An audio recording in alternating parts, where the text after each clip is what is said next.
안녕하세요, 김지원입니다. 예, 오늘은 32번째 시간이고요. 직무급 그리고 연공급, 직능급에 대해서 살펴보도록 하겠습니다. 첫 번째는 이제 직무급입니다. 요즘에 이제 많은 조직들, 많은 기업들이 직무급을 선택해서 지금 많이 운영을 하고 있는데요.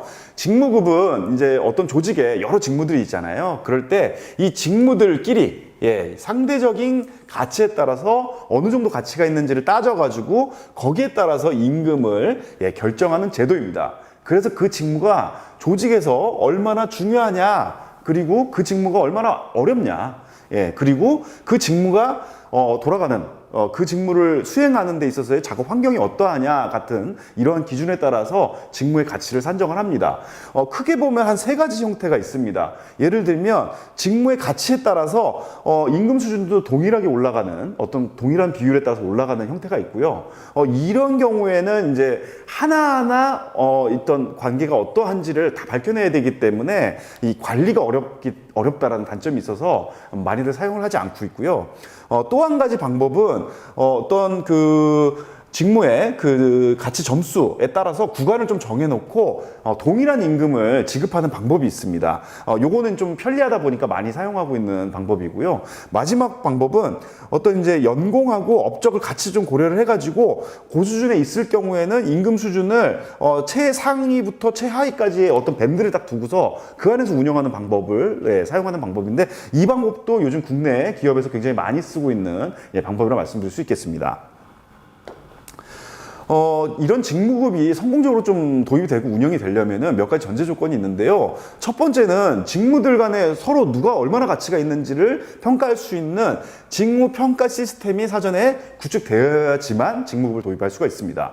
또 한 가지는 직원들의 능력이 정말 제대로 평가되지 않으면 이 직무급이 전혀 움직이지 않거든요. 그렇기 때문에 그런 것들을 할 수 있는 인사 고과 시스템도 갖춰져야 됩니다. 그리고 마지막은 직원의 능력에 따라서 적재적소에 배치가 돼야 되는데, 이런 것들이 되지 않으면 직무급은 전혀 돌아가지 않습니다. 예를 들면 뭐 인사 직무를 잘할 수 있는 사람을 갖다가 마케팅 직무에 배치를 하면 그만큼 역량을 발휘할 수가 없기 때문에 아주 그 사람한테 적합한 적재적소에 배치를 하는 게 전제가 돼야 된다 라는 게 직무급을 성공적으로 도입하고 운영하는데 조건이라고 볼 수 있겠습니다. 그리고 이제 과거에 우리 국내 기업에서도 굉장히 많이 썼던 게 바로 연공급입니다. 직원들이 얼마나 그 조직에서 오랫동안 근무를 했느냐, 이걸 가지고 임금을 결정해서 지급하는 그런 제도고요. 학력 수준이라든지 기존에 다른 회사에서 근무했던 연수들도 포함을 해가지고 연공을 보통 계산을 하고요. 또 여기에 이 연공급이 돌아가는 가장 큰 이유는 오래 근무할수록, 오래 경험할수록 숙련도가 높아진다라는 그 전제 조건을 가지고 연공급을 했다고 보시면 되겠습니다. 그렇지만은 이제 기술이 굉장히 빠르게 발전하는 요즘 세상에서는 오히려 과거에 가지고 있던 직원들의 지식이나 기술이 노후화되면서 더 이상 쓸 수 없는 그런 상태가 되기도 하거든요. 그래서 이제 우리나라 같은 경우에도 과거에 연공급을 많이 쓰다가 이거 굉장히 비합리적이다라는 판단에 의해서 대부분은 폐기되고 있는 그런 추세라고 볼 수 있겠습니다. 또 이 연공급 같은 경우에는 어떨 때 좀 좋냐면은 이제 조직 내부에 평가 시스템이 없다. 이런 경우에는 명확하게 계산할 수가 없기 때문에, 평가를 할 수가 없기 때문에 연공급을 도입하는 경우가 많이 있고요. 또 노조가 굉장히 강성이어가지고 이렇게 강하게 저항하는 경우에도 연공급을 적용하는 경우들이 많습니다. 연공급, 그래서 이제 장점하고 단점이 있는데 앞에서 말씀드린 거하고 좀 비슷한 내용인데요. 예를 들면은 내가 오래 다니면 다닐수록 임금 수준이 높아지는구나, 이런 것들 때문에 어떤 조직에 계속 있으면 되겠다 라는 생각이 듭니다. 그래서 기속감을 강화하고, 또 우리나라 같이 유교 문화가 좀 이렇게 자리 잡은 곳에서는 연공급이 좀 잘 돌아가는 경우가 있고요.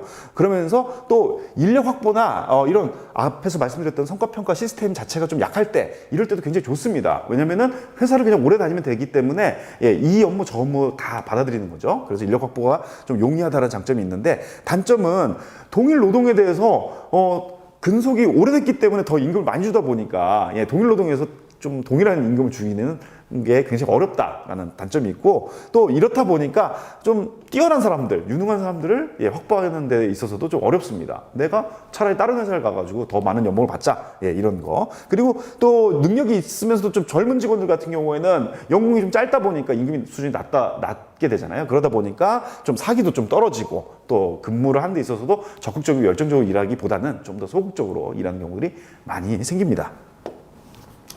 직능급인데요. 직능급 같은 경우에는 이제 직원들이 보유한 직무 수행 능력을 기준으로 해서 임금을 결정하는 방법입니다. 1970년대 일본에서 이제 생겼는데요. 일본이 한참 이제 나라가 급성장을 하다가 이제 이 성장하는 게 이게 딱 정체가 됐어요. 이러다 보니까 승진할 이런 자리들이 없는 거예요. 그래서 이런 정체 현상도 일어나게 되고, 또 조직에 있는 많은 직원들이 나이도 많아지고 학력도 너무 높아져 버린 이런 게 되는 겁니다. 그리고 또 정년 연장을 하자라는 어떤 사회적 움직임도 계속 있었고요. 그러다 보니까 이 사람들을 승진을 시킬 자리는 없고 해서 능력을 기준으로 나눈 다음에 당신은 승진을 했어요. 라금 그렇게 만들었고요. 이러한 직능급이 1990년대부터는 역량급으로 바뀌게 됩니다. 그러면서 해당 직무를 좀 잘할 수 있는 그런 역량을 갖췄느냐, 이걸 가지고 임금 수준을 결정을 했습니다. 그래서 직능급의 임금 수준을 살펴보면 결국은 이 직무 가치에다가 이 사람이 가지고 있는 초과하는 능력까지 임금으로 다 포함을 시키는 그런 특성을 가지고 있고요. 이렇게 하다 보니까 이제 장단점이 있는데, 장점 같은 경우에는 능력을 가진 만큼 임금을 주기 때문에 유능한 인재를 유지할 수 있다는 장점이 있고, 또 직원들이 계속적으로 기술을 좀 배워야겠다, 지식을 쌓아야겠다라고 하는 그런 성장 욕구를 충족시킬 수도 있고, 앞서 말씀드렸던 승진 정체 현상, 이런 부분도 완화시킬 수 있는 장점이 있습니다. 단점 같은 경우에는 이제 임금에 있어서 직무의 가치뿐만 아니라 이 직원이 갖고 있는 초과 능력, 이 부분까지 같이 하다 보니까 임금 전체가 수준이 올라가 버리는 거죠. 이런 단점이 있고요.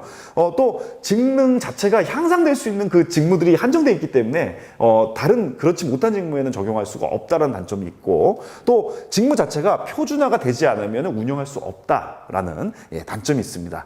오늘 이렇게 32번째 말씀 좀 드렸고요. 다음 시간에 더 유익한 내용으로 찾아뵙도록 하겠습니다. 감사합니다.